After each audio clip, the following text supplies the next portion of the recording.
Olá, eu sou Andréia Camargo, membro do Núcleo de Educação e Estudos da Infância da UFSCar Campus Sorocaba. No dia 3 de 9 de 2020, contamos com a presença da Gabriela Maldonado na roda de conversa do Núcleo Com Vida, na qual ela compartilhou conosco a sua pesquisa sobre a história da infância em Sorocaba no século XIX.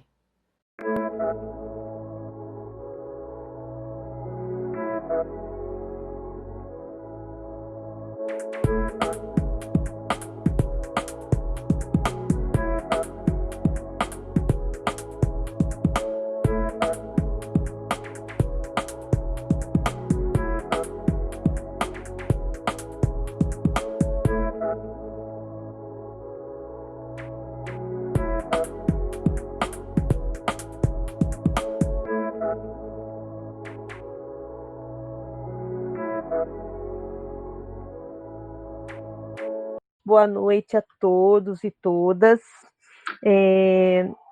Hoje a gente tem uma roda de conversa com a Gabriela Sevaibricker, a história da infância em Sorocaba no século XIX. Essa é uma primeira roda de conversa do núcleo Com Vida. Como vocês viram lá no cartaz, é o com M, né? Mas é porque com muita vida, nesses tempos tão difíceis que estamos vivendo, pensamos nesse título desses encontros para trazer vida, né? Mesmo no isolamento social, sendo pela tela, mas a gente sabe que rola muita vida lutando pela educação infantil, muita vida lutando pelos nossos direitos, pelas políticas públicas, e hoje é o nosso primeiro encontro tendo a nossa convidada, a Gabriela. Depois, ao final, eu falo os outros encontros que teremos a partir de agora, tá? A Gabriela, ela é graduada em Pedagogia pela UFSCar aqui do campus Sorocaba. Ela é mestranda do programa de pós-graduação também aqui da UFSCar do campus Sorocaba. Ela tem experiência na área da educação, com ênfase na educação infantil, e grande parceira nossa, né, engajada com o núcleo de educação, de educação e estudos da infância, e do CRIEI, que é o grupo de pesquisa a respeito das crianças, educação infantil e estudos da infância, liderados pela professora Valburga e pela Andréia, né, nossa colega aqui. E a Gabriela a gente está fazendo essas rodas com o núcleo, né, pelo núcleo, proposto pelo núcleo e aberto ao público, à comunidade, para a gente poder estar discutindo para além do campo acadêmico, com a comunidade, essas questões da infância. E a Gabriela vem trazer hoje, né, a história da infância na cidade de Sorocaba do século XIX. O trabalho dela foi uma pesquisa da iniciação científica na pedagogia, e então hoje ela vem nos trazer esse presente aqui, apresentando para nós.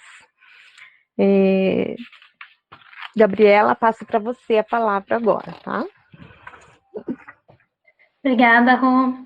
Boa noite a todas e todos. Primeiro, eu gostaria de agradecer a presença de cada uma. Também agradecer, né, ao núcleo que pensou em me convidar para compartilhar esse trabalho com vocês, né, especialmente a professora Valburga, a Andréia, a Roseli, né, que estão aí à frente, pensaram em mim com carinho para esse momento. Né. Então, como a Roseli falou, né, eu vou apresentar para vocês uma pesquisa que foi de iniciação científica, da época em que eu estava na graduação. Ela durou 1 ano e meio, e foi o que me impulsionou a continuar pesquisando. Então, ao longo da graduação, continuei nesse campo, no mestrado, continuo na perspectiva de história, né? Mas agora pesquisando sobre memórias na área da educação infantil. Mas aí é importante compartilhar, né? Porque é um trabalho, de certa forma, novo, né? Tendo como esse recorte temporal falando sobre a infância. Então, gostaria de dizer primeiro que, se vocês tiverem qualquer pergunta, podem falar pelo chat, eu estou aqui com ele aberto e eu posso ir respondendo. Eu não me importo de responder no meio, né? Mas no final também vai ter um momento de perguntas, como é padrão. Então, sintam-se livres. A gente vai conversando, né? Afinal, é uma roda de conversa. Então, é isso. O título da pesquisa foi História da Infância na cidade de Sorocaba, no século XIX, e foi orientada pela professora Maria Valburga dos Santos. Pode passar, Lu. Antes de começar a falar sobre a pesquisa, eu gostaria de falar sobre a minha motivação para escolher esse recorte, né, que tem a ver com a minha família, né. Essa foto é a foto de alguns dos meus antepassados, né, da minha família, que é de imigrantes espanhóis. Essa menina com um laço no cabelo é a minha bisavó, né, Dona Rosália. E desde criança ela sempre me contava a história dela, como ela veio para o Brasil de navio, né? E como foi, e como era na Espanha, o que ela lembrava, porque ela veio com 7 anos, né? E isso sempre me deixou curiosa e me impulsionou na graduação a querer saber um pouco mais sobre o meu passado e também a querer saber um pouco mais sobre o passado da minha cidade, Sorocaba, né? Então, conheci a professora Maria Valburga, que pesquisa na área de História e Educação Infantil, né? E juntas nós formamos esse plano de pesquisa e conseguimos o financiamento da FAPESP e fomos em frente. Pode passar, Rô.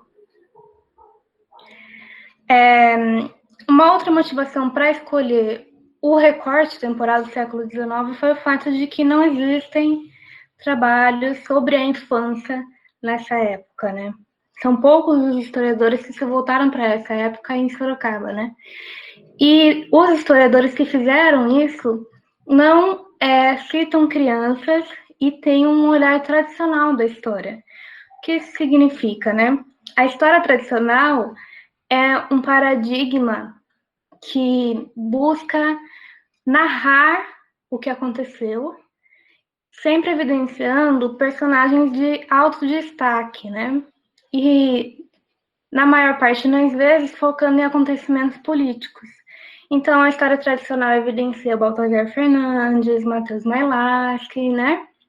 E assim por diante. Evidencia os principais acontecimentos políticos, como a Revolução Liberal de 42, né? A criação da Estrada de Ferro, só para citar alguns exemplos. Então, a proposta dessa pesquisa é um pouco diferente, né? À medida em que a história tradicional evidencia os grandes personagens, né, da história, a nova história tenta evidenciar aqueles personagens que ficaram, de certa forma, de fora dos livros didáticos da escola, né? Quem seriam eles? Crianças, mulheres, idosos, né? As pessoas ditas comuns, que viveram o cotidiano da história, mas que não foram destacadas na sua narrativa, né? Então, essa é uma proposta em que eu me embaso no Peter Burke, né, que bebe da história cultural, que é originada, é oriunda da nova história. Pode passar, Rô. Se tiverem perguntas, podem fazer. O objetivo geral da pesquisa foi investigar, registrar e entender como as crianças de Sorocaba participavam da vida social da cidade, nesse recorte temporal, né? E qual a relação da sociedade e da cultura com essas crianças, né? Então, os objetivos específicos: investigar se havia registros do olhar das e para as crianças na cultura, observar, registrar e entender quem eram essas crianças, né? Quais os seus costumes, quais as suas brincadeiras, elas estudavam, elas trabalhavam, né? Como era esse cotidiano. E, por fim, elaborar relatórios de demandas que ficassem evidentes das crianças naquela época, né? Pode passar. O desenvolvimento, né? Antes de qualquer coisa, eu senti a necessidade de compreender o que já havia de trabalhos sobre essa época, então eu me debrucei sobre trabalhos de historiadores que tentaram mapear essa história, né? Principalmente o Aloysio de Almeida, que é um grande historiador aqui da nossa cidade, e foi o primeiro, inclusive. E me aprofundei nesses estudos justamente para conseguir tentar entender essa linha da história, para saber qual seria o contexto das situações que eu iria pesquisar, que eu iria encontrar. Então, assim, mais uma vez reforço, a história tradicional, por mais que seja diferente do olhar que eu proponho, é essencial, é importante para o reconhecimento da história da nossa cidade. Mas ela precisa ser completada, né? E é esse convite que nós fazemos com essa pesquisa.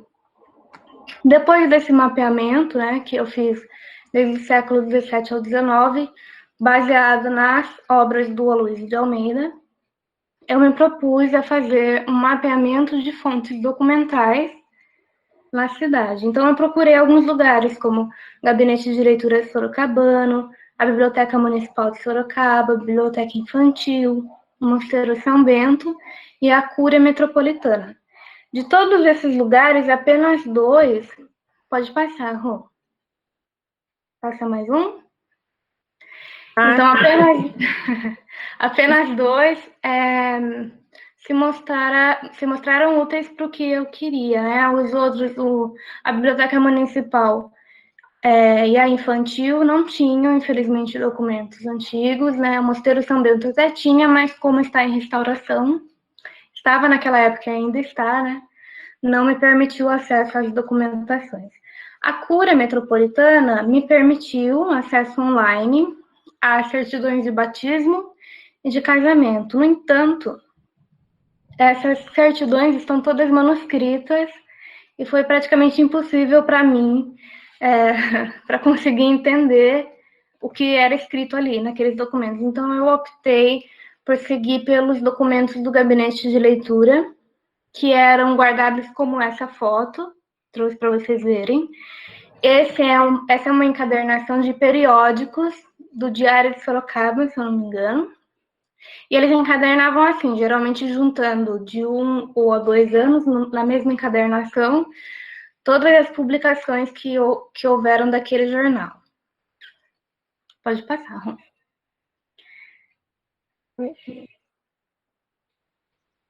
Ficou branco?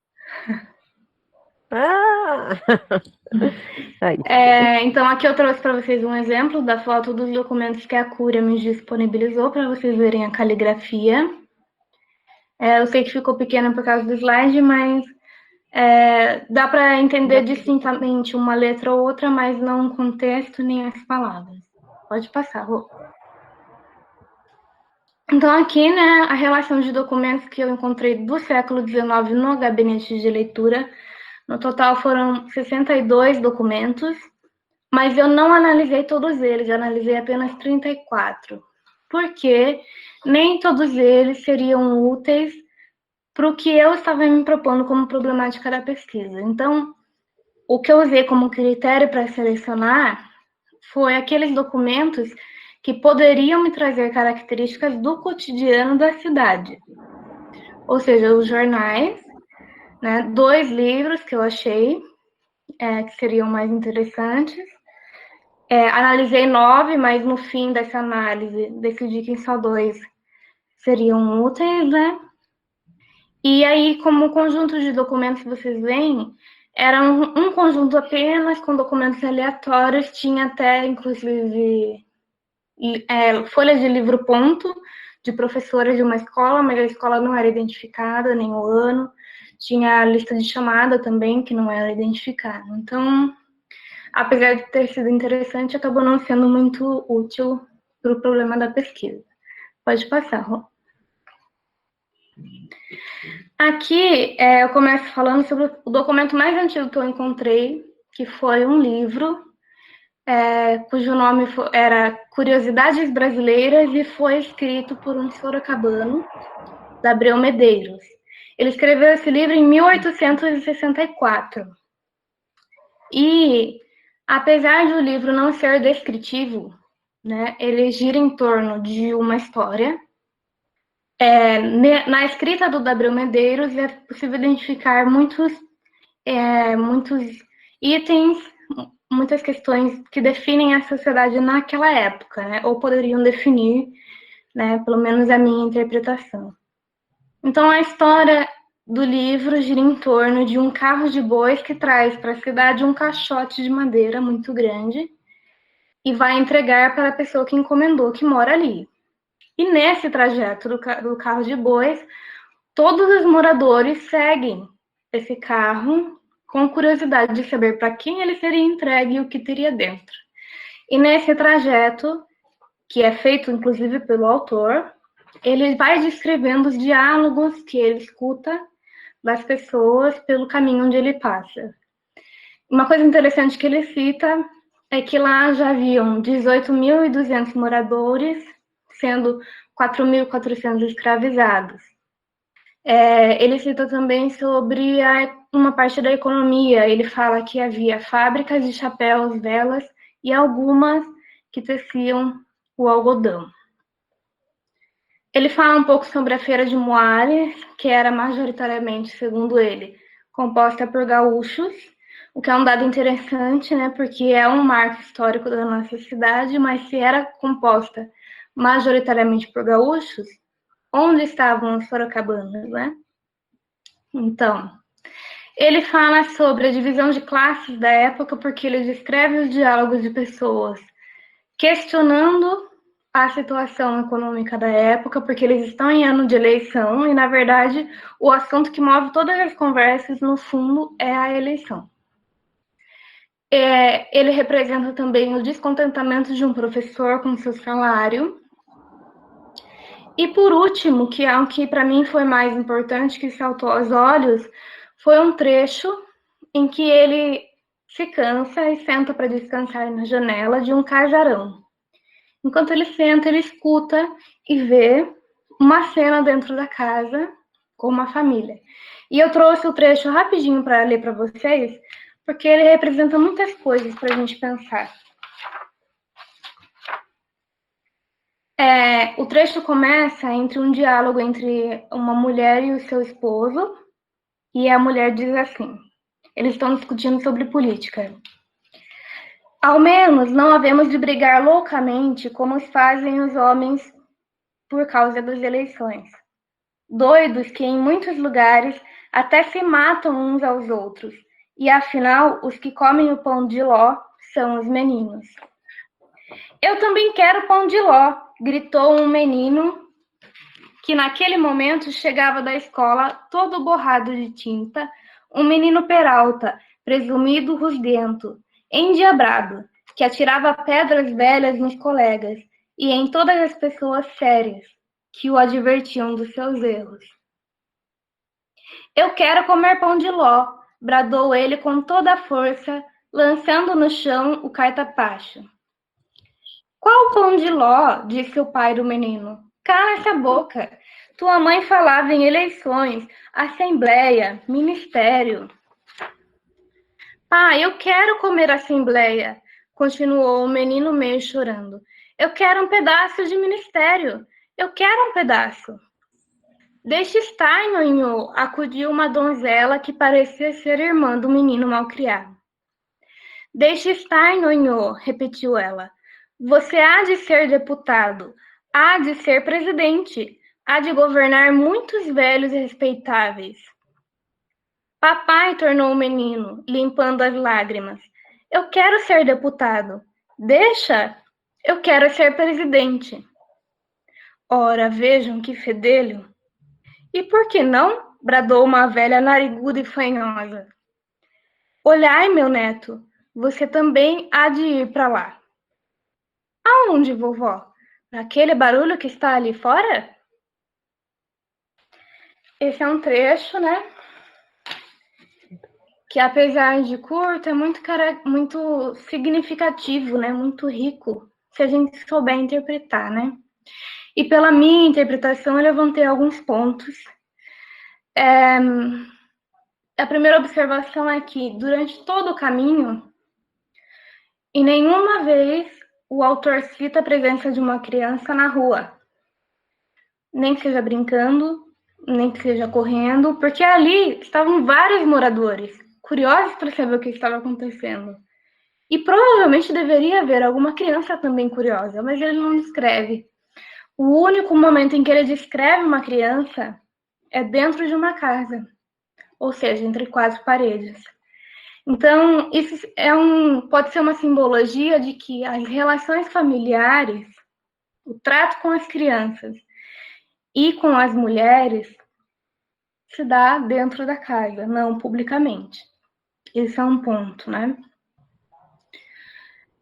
Um outro ponto que diz com relação à mulher, porque depois desse trecho que eu li para vocês, a mulher tenta continuar a argumentar com o marido e ele desfaz das ideias dela, como se ela não pudesse ter uma opinião sobre aquilo. Isso já deixa bem claro outra coisa também, né? Uma questão de gênero na sociedade.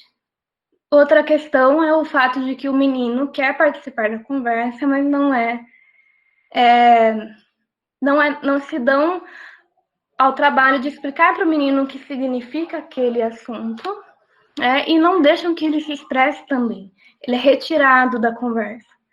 Ou seja, expressa que há um lugar que se espera de uma criança, que não é um lugar entre os adultos. E no fim do diálogo também a questão do ser presidente, né? Que se espera, apesar de reconhecer essa distinção entre o lugar da criança e do adulto, se deposita na criança essa responsabilidade pelo futuro. E por fim, né? Era um casarão. E quem morava em casarões? Né? Famílias abastadas naquela época, né? Então, essa condição de infância é uma condição bem específica de uma família que tinha uma condição econômica. E ao longo dos outros documentos vai ficando evidente essa separação do que é a infância da criança pobre e o que é a infância da criança rica. Pode passar, Rô. Aqui os 3 principais periódicos que eu analisei: o Araçoiaba, Ipanema e Diário de Sorocaba. Embaixo vocês podem ver o período, né, em que eles foram publicados. Tem alguns hiatos aí, né, umas lacunas de anos. Não sei se é porque o gabinete de leitura não tinha esses jornais ou se eles pararam de ser publicados por um tempo e passaram a ser em seguida, né? Mas, enfim, foram a esses documentos que eu tive acesso também. O Araçoiaba e Ipanema tinham um perfil de relatar o cotidiano da cidade, mas também de afirmar seu posicionamento político, principalmente o Ipanema, que provocava a sociedade a refletir sobre a condição política da cidade. O Diário de Sorocaba já é um pouco mais diferente, ele parece se abster do campo do debate político e relata mais os acontecimentos cotidianos, embora esses acontecimentos não sejam, em sua maioria, de Sorocaba, sejam mais da capital, São Paulo, ou até de outros países. Pode passar, Rô.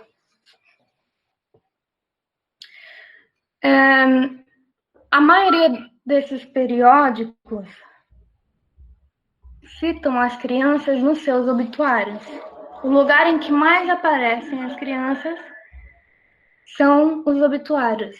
Então, o espaço em que elas são lembradas, principalmente do periódico do Araçoiaba até o Ipanema, o momento em que elas são lembradas é quando elas morrem. E isso é bem significativo, né? O que eu pude analisar desses obituários é que eles não tinham uma periodicidade definida, uma data certa para serem publicados, mas eles tinham um padrão de estrutura, né? O dia da morte, o nome da pessoa, a idade e a causa da morte. Alguns obituários acrescentavam uma característica sobre a pessoa.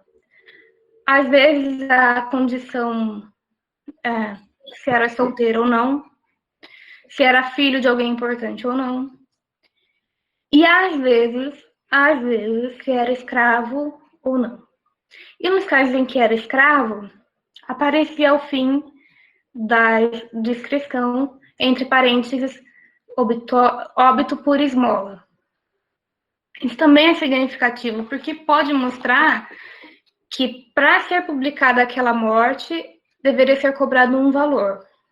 E para as pessoas que não tinham dinheiro para pagar, era publicado por esmola, ou seja, outra pessoa se oferecia para pagar. Né? Isso é apenas uma das características marcantes que pode ser analisada nos obituários. Ao todo, né, foram 1.047 mortes registradas de todos esses periódicos. A Giane está perguntando aqui. Sua pesquisa foi possível entender por que, ao menos nos obituários, as crianças eram citadas? Não encontrei nenhuma evidência de por que elas eram citadas nos obituários apenas. Na verdade, elas são citadas em outros lugares, que eu vou trazer mais para frente para vocês, mas massivamente nos obituários. Eu posso supor, eu não tenho provas, evidências sobre a razão, mas a minha suposição, que eu também vou deixar para consideração final, pode ser relevante, né? Tentando aí encaixar indícios daqui e indícios dali, né? Mas também é um ponto de interpretação. As causas mais frequentes de morte das crianças eram febre, vermes e tétano. Pode passar, Rô. Aqui eu trouxe alguns gráficos só para ajudar no entendimento, né? O número de mortes entre pessoas, né? Praticamente metade eram crianças, nesse período entre 1866 e 1892. Dessas crianças, metade meninas, metade meninos. E tinha uma pequena parcela que não tinha o sexo identificado, ou porque já nasceu morta, ou porque por outras razões que eu não saberia identificar. Pode passar, Rô. Aqui a quantidade de mortes por faixa etária, né? Vocês podem ver que é sempre maior de 1 mês a 5 anos, né? Pode passar, Rô. Tá. Aqui das causas de morte, né? Pode ser relacionado ao aumento de causas de morte também com o aumento de períodos de publicação. Vocês veem que quanto mais tempo de publicação do jornal, mais causas de morte são relatadas. E as causas variam, desde doenças mesmo até picada de cobra, acidente de trabalho, porque tinha crianças que trabalhavam e se acidentavam. Pode passar, Rô.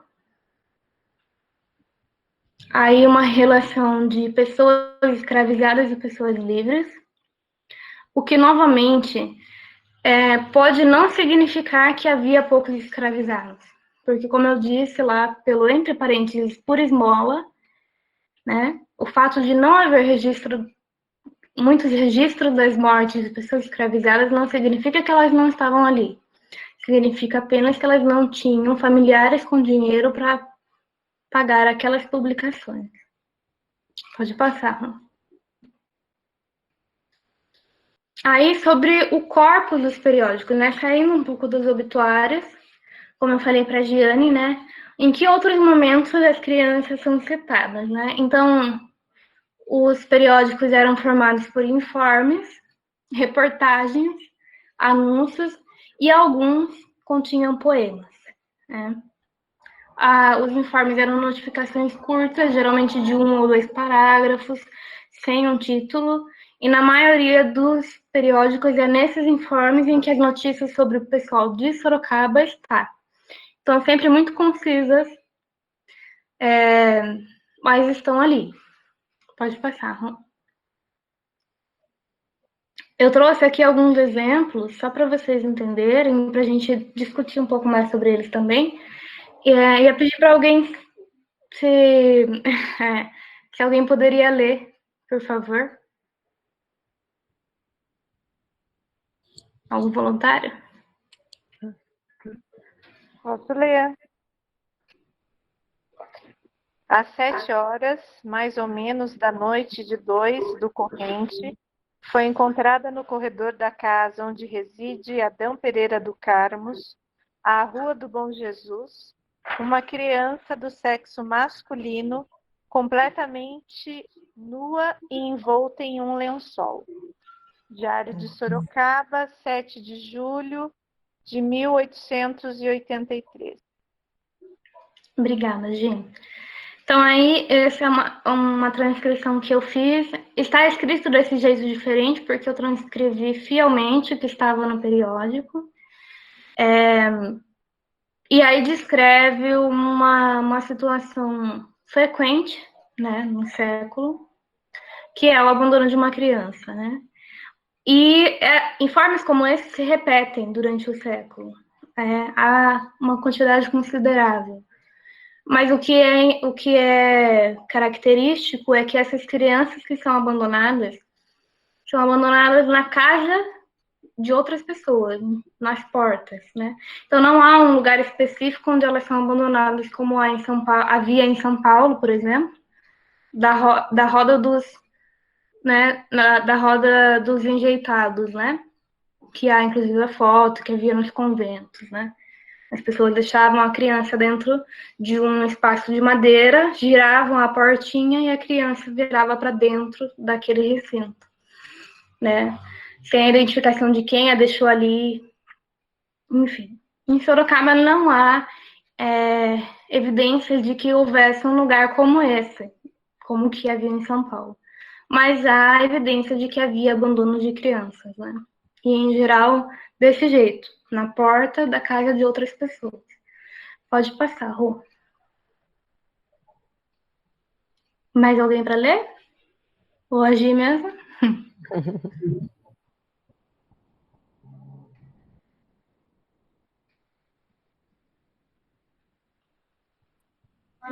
Eu posso ler.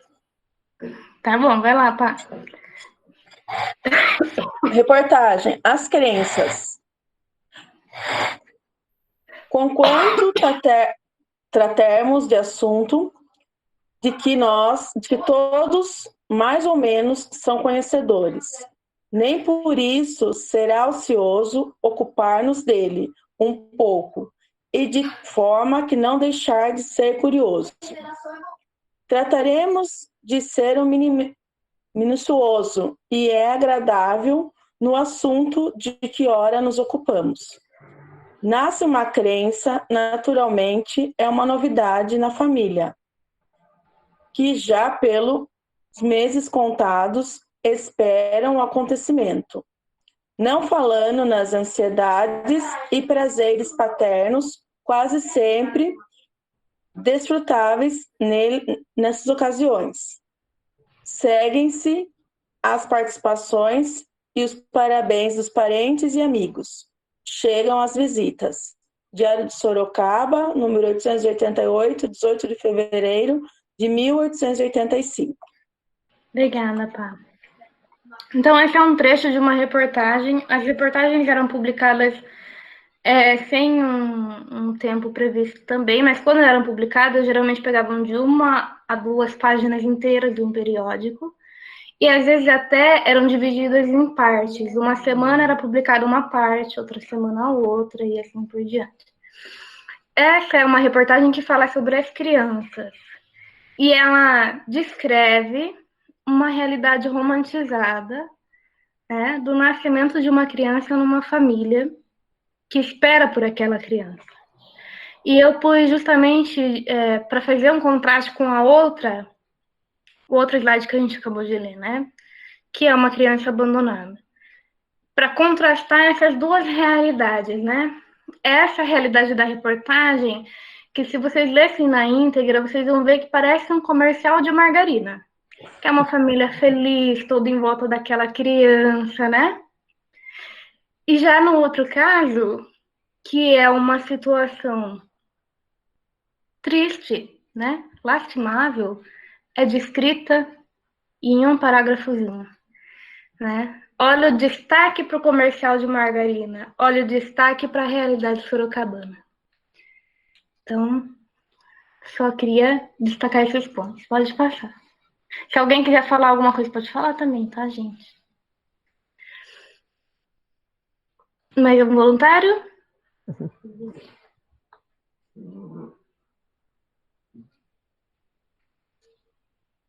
Posso tentar, Gabi?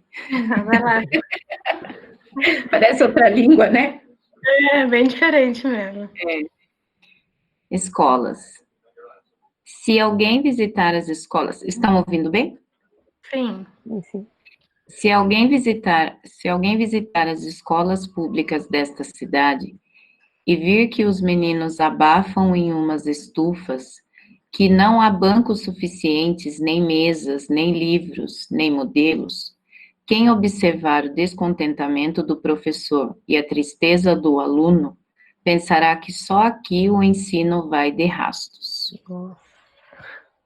Pode ler tudo, Gabi? Pode ler. Então, o Ipanema, 25 de abril de 1872. O professor entre nós é mal pago. Eu acho que é de 2020. Esse facto traz como consequência arredar do magistério. Não dizemos já os homens verdadeiramente superiores, mas até as capacidades medianas. É o ensino a última tábua da salvação para os que se reconhecem sem empréstimo para qualquer emprego. Há exceções muito honrosas e ainda mais raras. Sobre esses importantes funcionários, encarregados da mais elevada missão social, recai a desconsideração, nem sempre justa, que de ordinário acompanha a ignorância e a miséria. Mal retribuído pelo Estado, desestimado do público, sem força moral para com os próprios discípulos, o mestre cai a profundo desânimo e trabalha como um escravo, porque o obriga a isso, mas amaldiçoando sempre a sorte. O Ipanema, 9 de junho de 1972. Obrigada, gente. Uma pequena observação, esse trechinho da última linha tá assim, né, com esses 3 pontos, porque no periódico havia um furo de uma traça nessa palavra, então não dava para ler. Então, nas transições que eu fiz, os lugares em que tem esse sinal, é porque ou havia uma mancha, ou havia um furo de uma traça, né? Alguma coisa que impediu o entendimento daquela palavra. Mas não muda, né, o geral, o contexto do que está escrito. Então, é uma realidade que é impressionante, porque é muito similar ao que nós vemos hoje, né?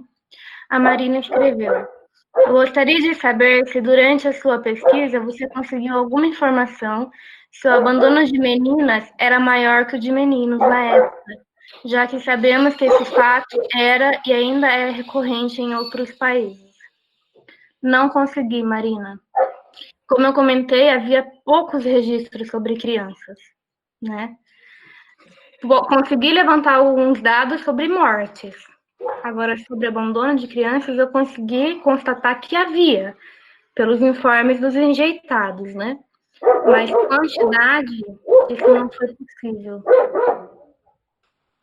Então, aí, é só uma provocação mesmo da realidade dos professores, né, naquela época, que, ao meu ver, não é muito diferente do que nós temos hoje, né? Só que um detalhe aqui, naquela época eram professores homens, né? E não encontrei registro de quantas escolas públicas havia, que crianças eram educadas nessas escolas públicas, qual a faixa etária, qual o gênero também. No livro Curiosidades Brasileiras, do Gabriel Medeiros, ele fala que existiam 2 escolas públicas, uma para meninos e uma para meninas. Mas é o único relato mais específico que eu tenho sobre escolas públicas. Pode passar, Rô. Um exemplo de anúncio. Alguém gostaria de ler?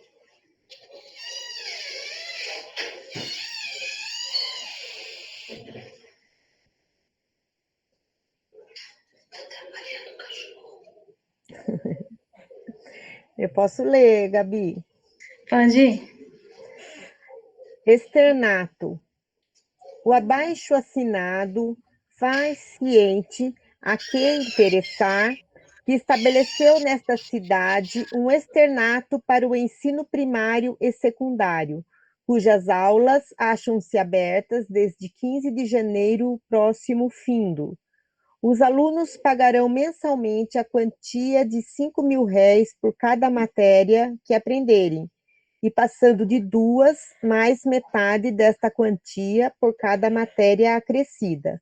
Sorocaba, 20 de fevereiro de 1882. José Francisco Uchoa Cavalcante, Diário de Sorocaba, número 235, de 9 de março de 1882.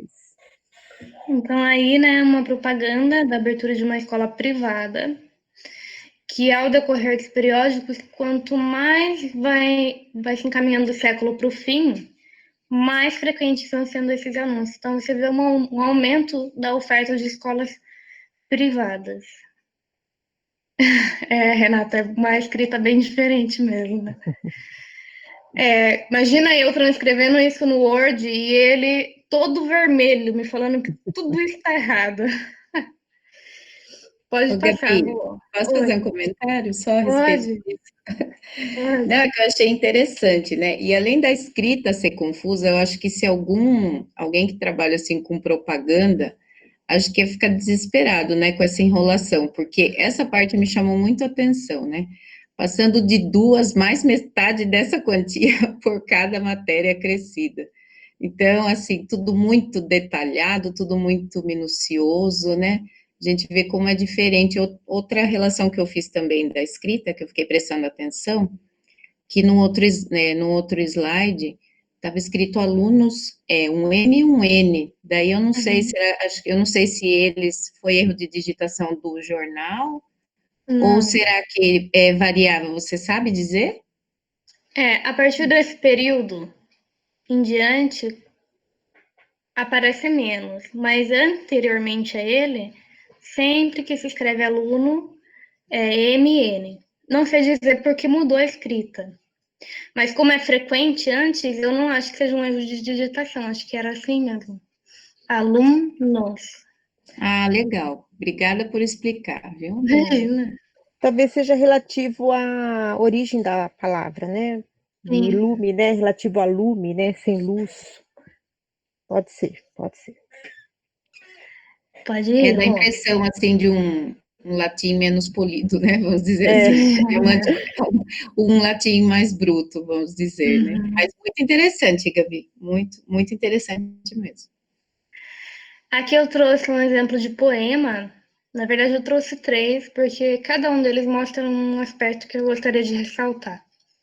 Os 3 englobam o assunto infância, sobre perspectivas diferentes, mas eu quero que vocês vejam primeiro, para me dizer o que vocês acham. Uma coisa importante é que autores, nem mesmo nas reportagens ou os informes, não havia autores. No máximo que há de identificação é aí, como vocês veem, esse A no fim, mas em nenhum momento há identificação do nome completo de quem escreveu nenhuma das coisas dos periódicos. Então, um voluntário, uma voluntária, Posso ler, Gabi? pode ir, então.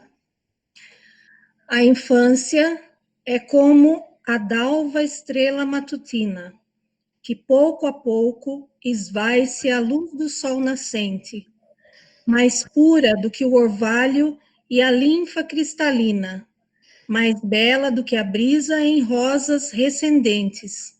A infância é como a aurora, excelsa, majestosa, de um dia que se expande em cânticos de amor.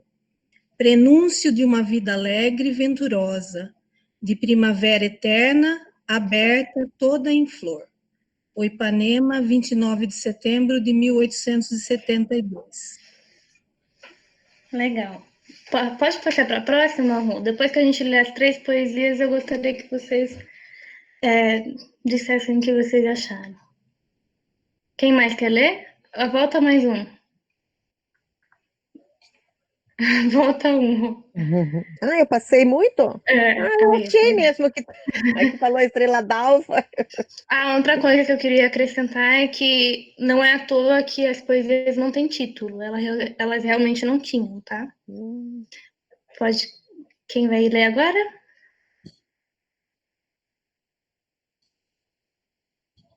Essa tá parecendo que é a mesma, não é? É por isso que eu me confundi. Deixa eu até ver, ó. É sim. Aí, ó, era outra, tá vendo? Ué, é mesmo? Ai, que louca É a eu. A mesma. infância é como a aurora. Ah, por isso que eu passei, então não estava tão atrapalhada. É a mesma mesmo. Nossa, não era pra ser essa, não. Eu errei, então. Mas vamos pra próxima. Vamos seguir o barco. Aí. Posso ler, Gabi, se ninguém quiser. Alguém que não leu ainda se habilita?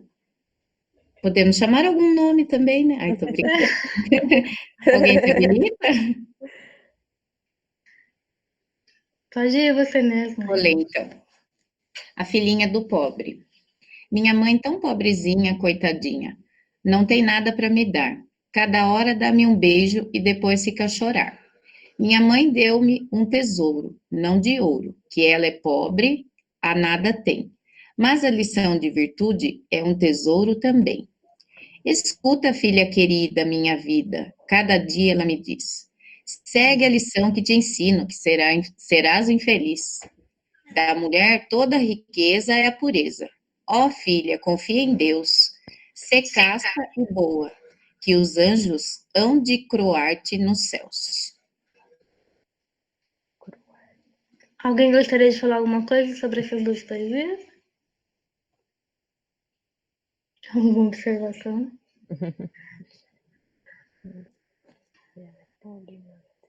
É uma roda de conversa, gente. Vamos conversar. Acho que a primeira, né, Gabi, traz essa idealização de uma infância, né? Como a estrela d'alva, como uma época idealizada, perfeita. E a segunda vem justamente marcando um posicionamento, né? Essa criança que vive essa infância, sobretudo se ela for uma menina, ela e pobre, né? Ela tem que tomar cuidado aí, que ela seja casta, Deus vai ajudar, que ela não vai ter muita coisa, né? Então acho que a gente tem já nesse segundo poema algumas marcas importantes sobre essa infância, que ela não é tão linda como no primeiro poema, né? Isso mesmo, gente. Mais alguém?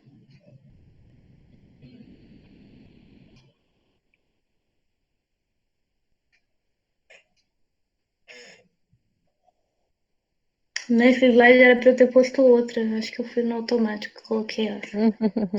A Luana Carvalho falou: ainda escuto os discursos como a segunda poesia, né? Hoje em dia. Pois é, para nós mulheres é recorrente, né? E é uma coisa que também queria ressaltar, que era o link com a poesia que deveria estar aí, não está? Que é uma poesia que fala sobre a pureza, né? A pureza da criança, como uma criança é pura. E a todo momento, essa ideia de pureza é descrita nos periódicos e também nos livros. Criança é descrita como anjo, como pura, né? Mas tem um detalhe, porque não são todas as crianças. Há uma reportagem aí que eu não trouxe, para não ficar muito comprido. Na verdade, é um informe, né, relatando uma briga entre dois meninos. Um menino era o menino, a criança. O outro era descrito como um moleque. E o moleque batia no menino, agredia-o. Então, ele era dito no informe, o bandido, né? Mas os dois eram crianças, né? Então, qual o peso da descrição, né? Como o jeito de descrever mostra um olhar daquela sociedade. Não descreve a aparência das duas crianças, mas descreve um comportamento.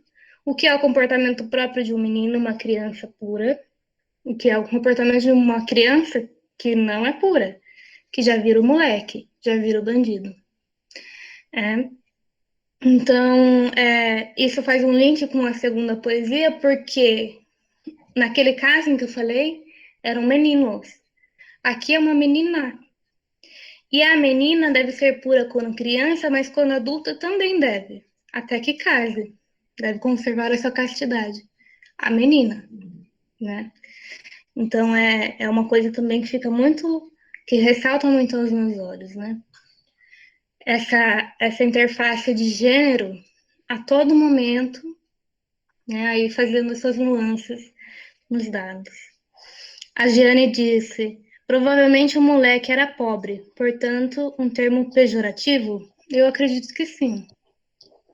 Mas não há não há descrições de que ele seja pobre. Há apenas a descrição do que aconteceu e do que o moleque fez. Então, a dedução é que, pela atitude, o moleque deixa de ser representado como uma criança pura, né? A Renata também falou, tem razão aqui. Pode. Mais alguém quer falar alguma coisa? Gabi, Oi. queria fazer uma pergunta. Você Diga. sabe se esse O Ipanema, ele tem alguma relação com esse jornal atual? Você sabe dizer? Então, Ipanema, ele deixou de ser publicado por um tempo. No começo do século XIX, ele não foi publicado, ou pelo menos não tem registro físico dele. Então, eu não sei se a nova gestão tem alguma ligação com a antiga. Até porque o Ipanema já passa a ser escrito com I, né? Antes era com Y. Então, foi o que eu pensei. Sei lá se Então, talvez fosse um jornal muito popular na época, né? E eles quisessem abraçar, aí, tipo, pegar carona nessa popularidade, né? Talvez. então, mas não é da mesma época. O Ipanema que a gente conhece hoje já foi do século XX. Uhum. E Então não emendou, ele ficou muito tempo, ficou um bom tempo sem sim, publicação. Ah, tá. ficou algumas décadas aí. Ah, tá. E o jornal mais antigo que a gente tem em Sorocaba do século XX é o Cruzeiro do Sul mesmo. Beleza, Respondi? obrigada, viu? Respondeu, obrigada, viu? Só uma segunda e última pergunta. Daí tem lá o Diário de Sorocaba também. Você sabe se tem relação também ou não?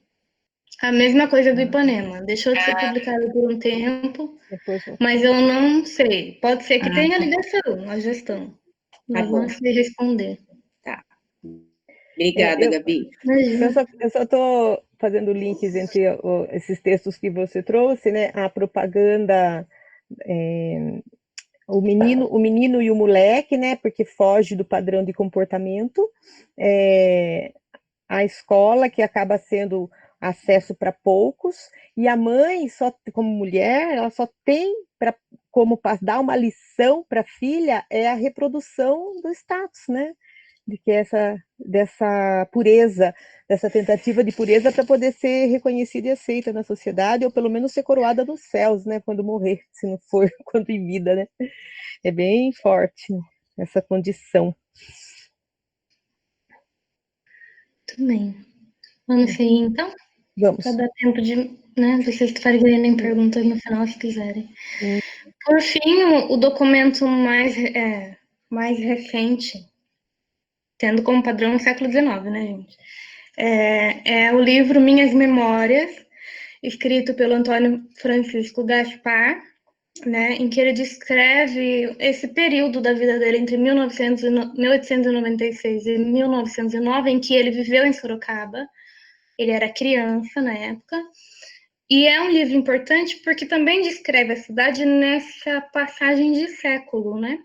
Em que se encerra um ciclo e começa outro, e em que já é possível perceber um perfil muito diferente da cidade. Né? Uma cidade que tem o seu crescimento industrial, né? Foca nisso, nas indústrias, nas fábricas têxteis, né? E já permite que mulheres e crianças trabalhem registradas, porque antes as mulheres que trabalhavam eram escravas. E as crianças que trabalhavam também.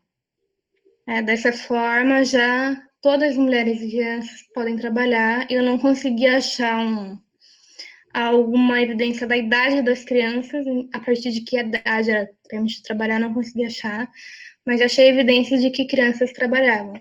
Inclusive, quanto mais vai finalizando o século XIX, mais frequentes são as notícias de crianças acidentadas enquanto trabalham. E ele também dá o início aí do panorama da cidade na grande epidemia de febre amarela, né? Que eu não sei nos outros estados, mas o estado de São Paulo foi forte, principalmente na capital, e teve reflexo em Sorocaba, né? Ele descreve, inclusive, né, que eram tantos os mortos que passava a carroça na rua, carregava a carroça com os corpos e levava, porque eram muitos mortos, e aqueles corpos empilhados, né? E é uma realidade triste e faz a gente pensar, né? Eles não tinham os recursos de saúde que nós temos hoje, não é? Então, eu imagino que a perda, o sofrimento deve ter sido, assim, não numa escala tão como é hoje, né? Porque hoje estamos em pandemia, mas o número de mortes, né? Eu creio que meu pai mesmo diz que a família do pai dele, né? Morreram quase todos de febre amarela, né? Então, faz a gente refletir, né? Esse é o documento, então, aí, no fim do século, seria o mais recente, né? Pode seguir, Rô. As considerações, né, para a gente finalizar. Na primeira metade do século, pouquíssimos registros. E desses pouquíssimos, nenhuma vez crianças são citadas, nem mesmo temáticas relacionadas à infância, né? E isso faz refletir também, né? Porque alguns acontecimentos eram relatados, mas por que não os que envolviam criança, né? Essa frequência também ela aumenta à medida em que o século vai chegando perto do seu fim, mas também não é frequente, né? Isso indica algumas coisas. Então, na segunda metade do século, pude identificar, né, uma dualidade de realidades vividas pelas crianças, a depender da sua origem familiar, do seu status social e econômico, da sua cor, do seu gênero, diferentes realidades, né? Havia crianças enjeitadas, mas isso não esclarece se havia lugares para acolhê-las. Havia escolas privadas e professores particulares, assim como também havia os públicos, mas não há muitas evidências sobre isso. A relação adultos-crianças se dava dentro dos lugares fechados, como casas, escolas, e o seu direito à fala era limitado. A criança tem que reconhecer o seu lugar, né? Até meados da década de 1870, havia crianças livres e escravizadas. As maiores causas de mortes infantis na segunda metade do século eram vermes e febre. Hoje passamos para o próximo. Por fim, né? Não há registro do olhar das crianças sobre a cidade de Sorocaba no século XX. Registro do olhar delas, como elas viam a cidade. Não há registro. Desenho, texto, foto, não há nada. Os poucos registros que eu encontrei são de pessoas olhando para as crianças, falando sobre, mas nada que fosse dito pelas crianças, né? A escassa citação a respeito delas nos documentos demonstra que as crianças não tinham papel excepcional para a população, pois falar sobre elas não parecia ter sido primordial. São expressos dois tipos de infância. Um relacionado à alegria e à pureza, como a gente viu nos poemas, e outro relacionado à pobreza e ao sofrimento. Né? O que faz a gente pensar, existe uma infância ou existem múltiplas infâncias, né? A infância é uma faixa etária da vida, é uma época da vida, ou é uma condição, né? Então, aí algumas reflexões na tentativa de conseguir contribuir para a história da nossa cidade por um outro ponto de vista, né? E fica um convite, né? Aqueles que se interessarem em pesquisar sobre o assunto, os alunos da graduação que estão aqui, procurem por iniciação científica, assim como eu fiz, ou procurem por outras estradas, como depois da graduação, mestrado, né? Porque pesquisas como essa são importantes para a nossa história, para a nossa identidade. Porque enquanto há apenas uma perspectiva sobre a história, ela só é contada de um jeito. E às vezes, se você quer saber sobre o passado de determinadas pessoas que não são citadas, às vezes a gente mesmo precisa procurar por elas, né? Então fica o convite. Se você tem um desejo, né? Por que não? E também existe um trabalho muito lindo da professora Suade, que relata a criação do primeiro Parque Infantil de Sorocaba, que aí já foi em 1934, se eu não me engano, já no século XX. Né? E aí ela começa também um olhar da instituição para a criança, né?